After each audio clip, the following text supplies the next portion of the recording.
Saya ingin perkenalkan kepada tim pengajian, ada Pak Anang. Pak Anang ini baru selesai diperoleh. Dr. Anang itu terakhir kepala lingkungan hidup ya. Siapa lagi ya dari Pemda, Pak Anang, terus ya bukan LNI pengurus LNI, ada Dr. Teddy di Alisan, ada Pak Anang dari keuangan, siapa lagi? Pak Dadang ini di Perhutani, Adinsos Ibu Lumilis Unesti ya. Bapak dan sekalian, alhamdulillah pada hari ini Pak Misbah saya itu berencana untuk membuat kegiatan supaya bisa kumpul. Saya telepon ke Warma, kasih tahu rekan-rekan supaya bisa kumpul, ada makanan lah kita. Nah, yang penting ada makanannya. Buka bersama itu kan lebih ke arah budaya sebetulnya.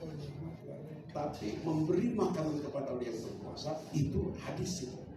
Jadi dikatakan kenapa di negara-negara Timur Tengah orang kadang-kadang di pinggir jalan itu menimpa bersama bisa bercerita bagaimana mobil disuruh berhenti tengah jalan dan dikasih makan dan sebagainya. Karena hadis Nabi mengatakan orang memberi makan kepada yang puasa itu nilainya sama. Jadi sama dengan orang yang berpuasa. Jadi kalau memberi makan kepada yang berpuasa, nah itu ada. Tapi kalau buka bersama itu budayanya. Nah di Indonesia itu banyak buka bersamanya. Tapi mengasih makanan kepada orang yang puasa jarang sekali. Itu kan jarang sekali ke sampah, ke orang. Ada yang memberi makanan di pinggir jalan, tapi tidak jelas apakah dia puasa atau tidak. Kan bukan itu yang dimaksud. Memberi makan kepada orang yang berpuasa dan bantu makan makanannya itu pahalanya sama dengan yang puasa itu. Makanya berlomba-lomba lah.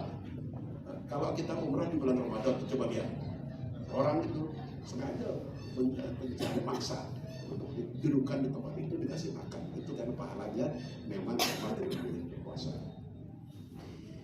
Nah, pada hari ini alhamdulillah kita bisa kumpul walaupun tidak maksimal ini. Dari grupnya Pak Misbah tidak semuanya ada 20 seharusnya ya. Nah, ada tapi yang penting Pak Misbahnya hadir alhamdulillah. Ini jujur saya hari ini dapat cerita luar biasa waktu beliau jadi bupati. Ternyata Masjid Ciromet dan Masjid Jalimun itu dia yang bikin itu. Luar biasa karena Sumedang kalau tidak dibikin masjid di situ berhenti aja kita dianggapnya oh bapak di tempat yang itu ya. Mau berhenti di tempat yang mau makan aja itu jadi salah gitu. Nah, oleh beliau dirubah ya. Ternyata dengan Masjid Ciromet dan yang dulu kita berhenti pun juga sah sekarang gitu. Ini bupatinya, tepuk tangan buat beliau nih. Legend lah Pak Misbah. Mudah-mudahan Pak Misbah ini pahala yang luar biasa. Katanya membana masjidan wadallahu baitan fil jannah. Kata Nabi, siapa orang yang membangun masjid, nah itu, ini luar biasa. Maka Allah akan kasih rumah bukan BPN lagi. Kalau harganya itu 3, sekian miliar dulu, itu Pak Misbah sudah punya bukan BPN lagi. Kalau kita belum punya kan, ya Prof. Ubat, kita belum banyak bangun masjid, jadi BTN pun belum punya. Kalau beliau sudah 2 masjid, luar biasa ya. Nah, termasuk Pak Warma yang kasih duitnya dengan Pak Miriana Mimban, itu dapat juga. Itu udah apartemen luar biasa.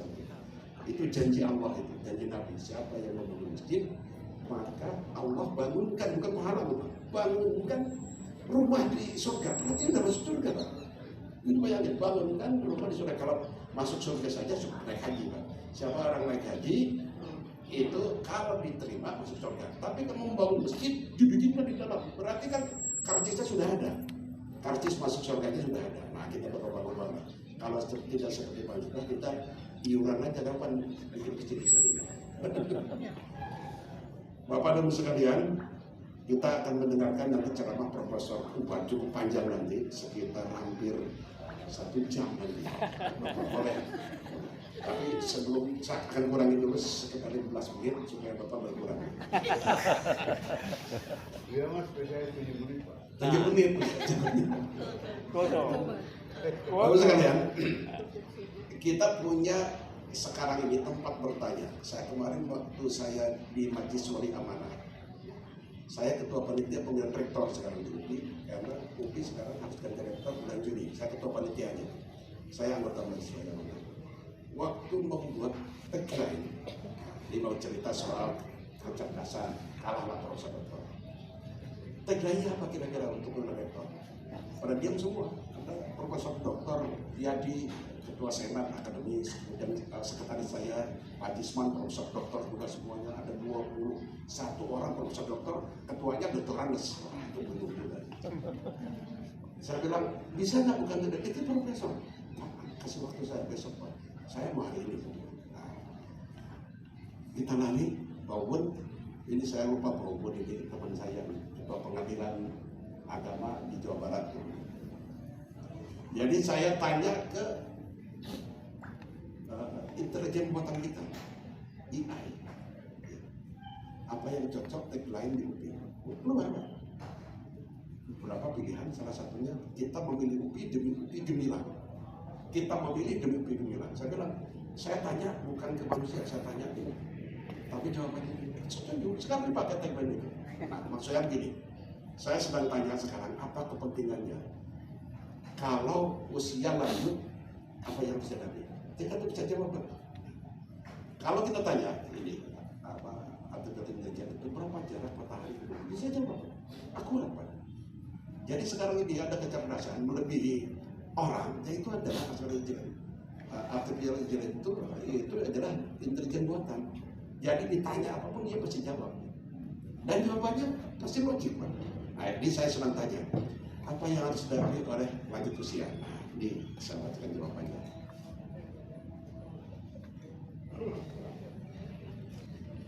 Rokok, sare. Nah, kata dia bilang begini, pertanyaannya gini nih Pak Parman, apa yang dihadapi lanjut usia di Indonesia? Nah, itu pertanyaan. Kalau tanya kepada Pak Budi sebagai Tuan Rally, lama Pak minta waktu saya bilang minta waktu. Dia langsung jawab dalam waktu 2 menit. Lanjut usia di Indonesia menghadapi beberapa tantangan dan permasalahan antara lain. Nah, saya jawabnya, saya bacakan. Tantangan kesehatan, 1. Penyakit degeneratif lanjut usia di Indonesia rentan terhadap penyakit degeneratif seperti diabetes. Nah, إنك أنت العليم الحكيم صدق الله العظيم. Alhamdulillah, pada sore hari ini saya mendapat kehormatan untuk berdiri dan berbicara di tempat yang mulia ini dengan persembahan kepada saya Ketua LMI Jawa Barat Kiai Haji Dr. Muhammad Abdul Hakim. Beliau jadi kiai sebelum saya. Dan kebetulan alhamdulillah banyak sepuh saya di Haji Dr. Khadim Khumairi. Kebetulan waktu beliau menjadi Dubes RI di Lebanon, saya mendapatkan kehormatan untuk berangkat ke Lebanon. Ada pembinaan Masjid Internasional atas undangan beliau. Juga bapak-bapak dan ibu-ibu yang hadir pada acara silaturahmi sore hari ini. Saya melanjutkan apa yang diinformasikan dan disampaikan oleh Pak Ketua. Tentunya kita sekalian mengharapkan dan menginginkan kebahagiaan baik di dunia maupun di akhirat. Apalagi kondisi kita sudah di akhir masa.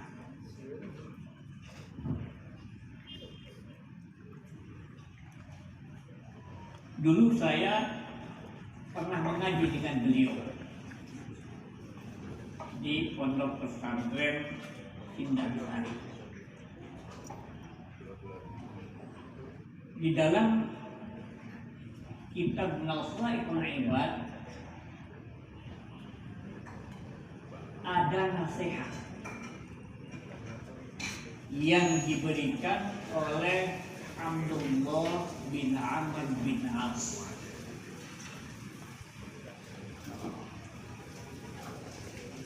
Kata beliau, jika kita menginginkan kebahagiaan di dunia dan di akhirat, laksanakanlah 5 hal ini saja, belum yang lainnya. Jika yang 5 hal ini saja kita laksanakan, pasti kita akan termasuk ke dalam kategori orang yang berbahagia dunia dan akhirat.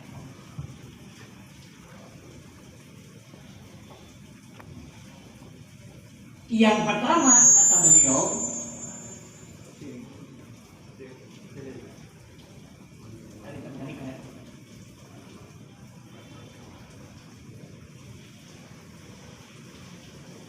ayat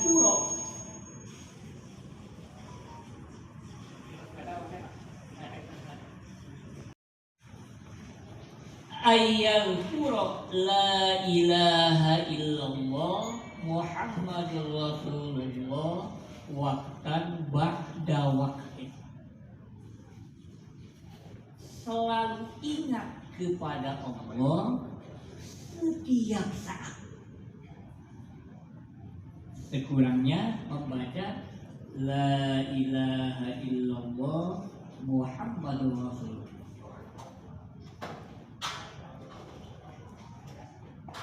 Pertanyaannya, kenapa kita harus selalu ingat kepada Allah?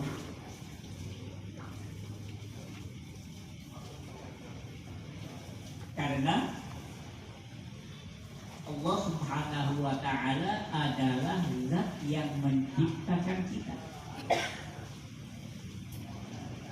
Zat yang menghidupkan kita, Zat yang memberi berbagai-bagai anugerah dan kenikmatan kepada kita. Terakhir, Allah Subhanahu wa Ta'ala Zat yang akan memanggil kita untuk menghadap kepada.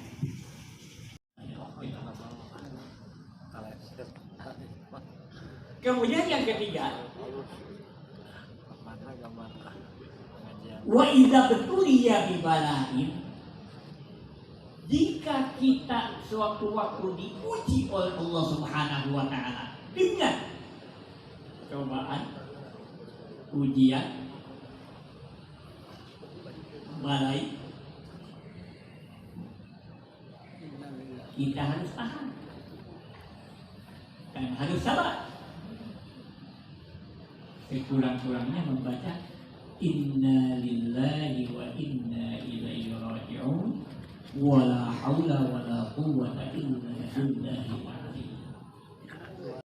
Ketika diuji, ya kita harus tahan dan harus sabar. Cuma saja sabar itu mudah diucapkan, sulit dilaksanakan. Kata Subhanallah, wassalamualaikum warahmatullahi wabarakatuh.